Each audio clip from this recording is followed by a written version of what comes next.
Imagine you walk into a casino, slot machines flashing, the smell of cigarette smoke and cheap carpet. Everywhere around you, people slowly losing their money. Now imagine you walk up to any machine in that casino, any machine at all. You sit down, reach into your pocket, pull out a small metal tool the size of a car key, and within 60 seconds, that machine is paying you whatever you want. You collect your winnings. You stand up, you walk to the next machine, you do it again, then you drive to a different casino and you do it again.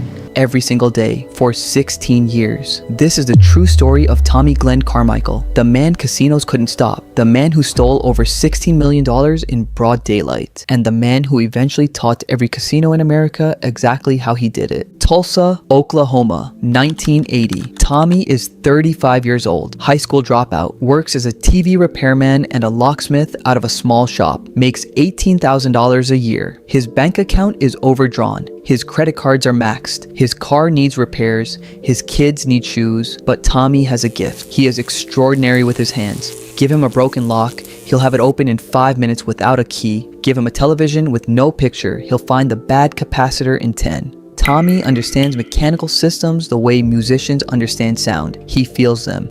He thinks in gears and switches and circuits. It doesn't pay well, but that's about to change. One afternoon, Tommy gets a call from an old friend named Ray. Ray asks a simple question. You ever been to Vegas?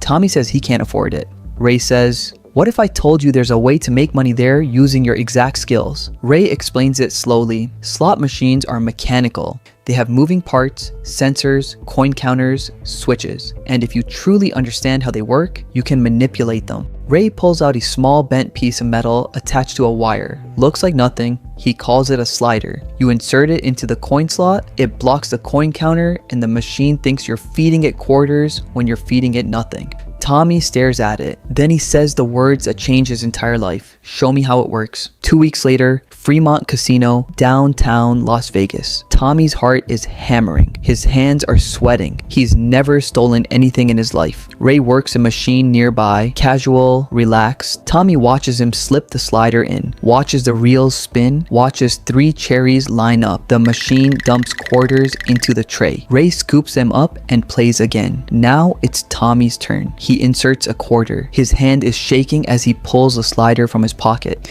He slides it in, feels it catch the internal mechanism exactly like Ray showed him. He pulls the lever, 3 bars. The machine pays out 50 quarters. Tommy's entire body goes electric. He plays 10 more times, wins 8 of them. After 15 minutes, Tommy cashes out with $180 profit. They hit 4 more casinos that day. By midnight, Tommy has $890 in his pocket, more money than he makes in 2 weeks. Driving back to Tulsa the next morning, Tommy makes a decision. He's going to build a better slider, and he's going to do this full time. For the next 6 months, Tommy's garage becomes a laboratory. He buys old slot machines from casino auctions. He takes them apart on his workbench. He studies every gear, every lever, every sensor. He learns how the coin mechanism works, how the payout mechanism works, exactly where the vulnerabilities are. Then he designs something new. Thinner metal, dental tool steel, precisely bent at 23 degrees. Longer reach, faster insertion. 3 seconds instead of 10. He tests it on his garage machines. 95% success rate. He also develops 5 rules. Never hit the same casino twice in 1 month. Never win more than $500 per session. Always look like a lucky tourist. Drink, laugh, act surprised. Cash out in quarters, then exchange them at a different casino. And if security watches you for more than 30 seconds, leave immediately. September 1980. Tommy returns to Vegas alone. Ray got arrested in Reno. Tommy doesn't care. He spends 5 days in the city, hits 22 different casinos, and walks away with $400.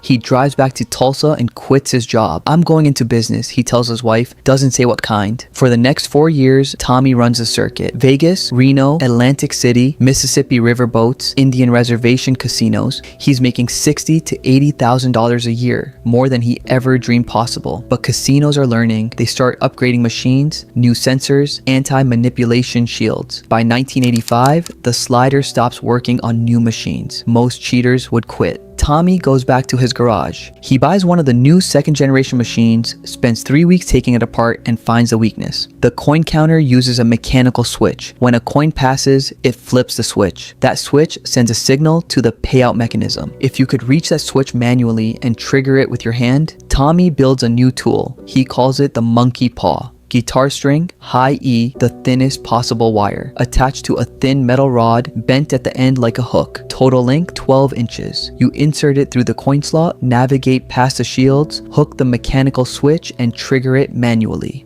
The machine thinks you're depositing coins. Pull the lever and win. It takes real skill. You have to feel your way through the mechanism in the dark, like picking a lock you've never seen. But Tommy is a locksmith. This is exactly what he does. October 1985. Tommy tests a monkey paw at the Tropicana. First attempt fails. Second attempt, partial success. Third attempt, the machine pays out $240. Tommy spends the next 2 years perfecting the technique. His annual income climbs to $120,000. He buys a house, a new car, sends his kids to better schools. His wife asks where the money comes from. Consulting, Tommy says. I help casinos with their machines. Not exactly a lie. November 12th, 1987. Caesar's Palace. Tommy is working a machine near the back of the casino. The monkey paw is inside the coin slot. He's carefully feeling his way toward the switch. A security guard walks past, glances at him, keeps moving. Tommy exhales, keeps working. The guard stops, turns around. Sir, what are you doing? They pull his hand out of the machine. The monkey paw comes with it. Guitar wire dangling in the air. The guard radios for backup. Tommy serves 10 months in county jail. Gets out in December 1988. He's 43 years old. He has a criminal record. He's banned from most major casinos in Nevada. He goes back to his garage and starts designing a new tool. By 1989, casinos have moved to a third generation of machines, electronic sensors, optical counters, no more mechanical switches. The monkey paw is useless. Tommy studies the new machines. These use a beam of light. When a coin passes through, it breaks the beam. The sensor registers the coin. That's how the machine counts. Tommy has an idea. What if you could blind the sensor completely? Make it think coins are passing through when they're not. He experiments for months. Different light sources, flashlights, LEDs, laser pointers, and finally, he builds something that works. He calls it the light wand, a small battery, a bright LED, thin wire housing with a curved tip. You insert it into the payout chute, not the coin slot, and navigate up to the optical sensor. The moment you shine the light directly at it, the sensor goes blind. It can't count how many coins are being paid out. The machine just keeps paying and paying and paying. January 1990.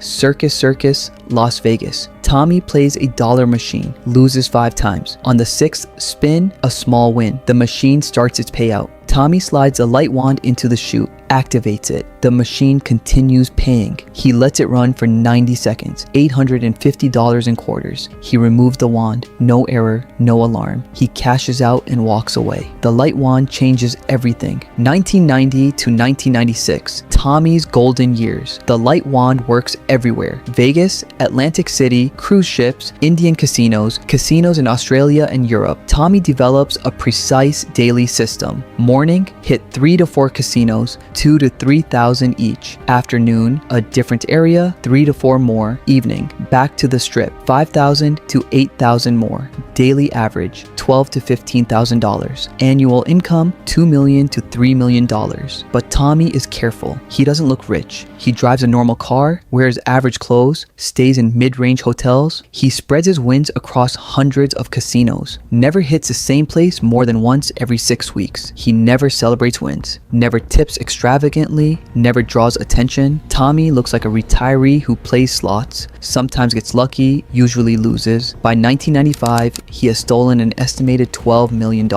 Houses in 3 states. His kids are in college. He's invested in legitimate businesses. But the Gaming Control Board of Nevada has noticed something. Machines paying out more than they should. Optical sensors malfunctioning. Always on older models, always during certain sessions. They pull the footage. They see players inserting something thin and metallic into the payout chutes before wins. They send 30 flagged cases to the FBI. The FBI opens an investigation, codename Operation Light Out. One name appears in 17 separate pieces of surveillance footage across multiple states. Tommy Glenn Carmichael, convicted cheater, 1987, supposedly went straight. Travel records show 43 trips to Las Vegas in the last 2 years. Financial records show $300,000 in cash deposits in the last year alone. 2 FBI agents are assigned to follow him. November 4th, 1996, the Mirage, Las Vegas, 2:47 in the afternoon. Tommy is working a machine on the quiet second floor. He doesn't know that 6 federal agents are watching him. 4 on the casino floor in plain clothes, 2 in the surveillance room with casino security. Tommy plays 5 spins, loses 4, wins 1 small payout. He reaches into his jacket, pulls out the light wand, inserts it into the chute. The machine continues paying. He collects $420 in quarters, removes the wand, pockets it. 2 agents step forward. Tommy Carmichael. Tommy's face goes white. He knows that tone. FBI. You're under arrest for cheating at gambling. They handcuff him right there on the casino floor. 17 counts of cheating, 17 counts of fraud, possession of cheating devices, violation of probation, maximum sentence, 85 years in federal prison, 20 years of beating casinos over. But Tommy has one move left. His lawyer walks into the federal prosecutor's office and says 4 words. My client will cooperate. Tommy offers everything, every device he ever built, every vulnerability he ever found, every slot machine manufactured between 1980 and 1996, and exactly how to break it. He'll teach casino security how to detect cheaters. He'll testify against others. He'll consult for gaming control boards across the country. In exchange, no federal prison, probation, a fine, and he never touches a slot machine again. The prosecutors take the deal. January 1997. Tommy delivers 17 different cheating devices to the FBI, some the prosecutors have never seen before. He spends 3 days teaching investigators how each one works, how to detect it, how to stop it. The information goes out to every major casino in the United States. Within 6 months, the industry overhauls its security. New optical sensors, harder to blind, tamper-evident payout chutes, automated alerts for unusual payout patterns, faster replacement of vulnerable machines. The era of mechanical slot machine cheating is over, and the man who perfected it is the man who ended it. 1998, Tommy starts a new career. Casinos hire him. The same casinos he stole from. Security training at $5,000 a day. Machine vulnerability assessments. Device detection workshops. Expert witness testimony. His first client is MGM Grand. Tommy stands in front of 40 security personnel and holds up the light wand. This device cost me $12 to build. I use it to steal approximately $4 million from casinos like this one. I'm gonna teach you how to spot it, how to detect it, and how to stop it. He shows them the exact hand movements, the exact timing. Watch for players who reach toward the payout chute during a win. That's not normal. Players don't touch that area. Watch for players who win repeatedly on older machines but never on new ones. That pattern means something. Watch for players who collect winnings with no reaction, no celebration, no excitement. Just take the money and walk. Tommy makes $400,000 legally in 2 years, more than any single year of cheating. The locksmith who beat Las Vegas, the thief who became a consultant, the criminal who helped casinos more than he ever hurt them. Tommy stole $16 million over 16 years. He served less than 1 year in custody total, and the industry he robbed eventually paid him to protect it. So who really won? That depends on who's counting.